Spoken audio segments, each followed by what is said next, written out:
હાસોટ પ્રાથમિક શાળા સાહોલ ખાતે આચાર્ય નિલેશભાઈ સોલંકીના માર્ગદર્શન હેઠળ આયોજિત આંતરરાષ્ટ્રીય યોગ દિવસની ઉજવણી કરાઈ। સાહોલ પ્રાથમિક શાળામાં આંતરરાષ્ટ્રીય યોગ દિવસની ભવ્ય ઉજવણી। આજે 21 જૂનના રોજ સમગ્ર વિશ્વમાં વિશ્વ યોગ દિવસની ઉજવણી કરવામાં આવી રહી છે। તેના જ ભાગરૂપે પ્રાથમિક શાળા સાહોલ ખાતે પણ આંતરરાષ્ટ્રીય યોગ દિવસની ખૂબ જ ઉત્સાહભેર અને ભવ્ય ઉજવણી કરવામાં આવી હતી। આજના આ ખાસ કાર્યક્રમનો મુખ્ય હેતુ બાળકોમાં નાનપણથી સ્વાસ્થ્ય અને યોગ પ્રત્યે જાગૃતિ આવે તે હતો। આ સમગ્ર કાર્યક્રમનું આયોજન શાળાના આચાર્ય નિલેશભાઈ સોલંકીના કુશળ માર્ગદર્શન હેઠળ ખૂબ જ સુંદર રીતે કરવામાં આવ્યું હતું। તેમણે કાર્યક્રમ પૂર્વે જ તમામ તૈયારીઓનું સુચારું આયોજન કર્યું હતું। શાળાના પરિસરમાં વહેલી સવારે બાલવાટિકાના નાના ભૂલકાઓથી લઈને ધોરણ 8 સુધીના તમામ વિદ્યાર્થીઓ શ્વેત અને સ્વચ્છ પોશાકમાં સમયસર ઉપસ્થિત થઈ ગયા હતા।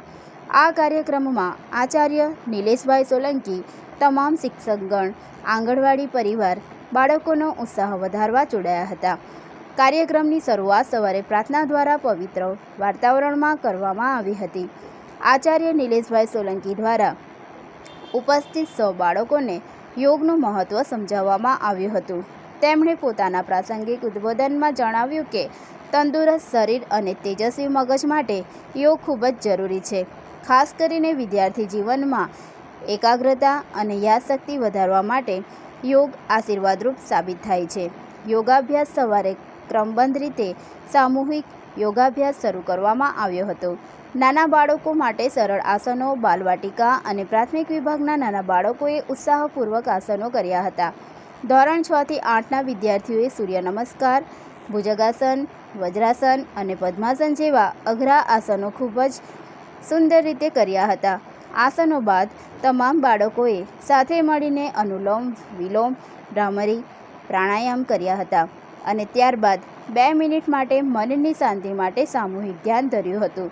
યોગાભ્યાસના અંતે શાળાના તમામ બાળકો અને સ્ટાફ મિત્રોએ રોજિંદા જીવનમાં નિયમિત યોગ કરવાનો દૃઢ સંકલ્પ લીધો હતો।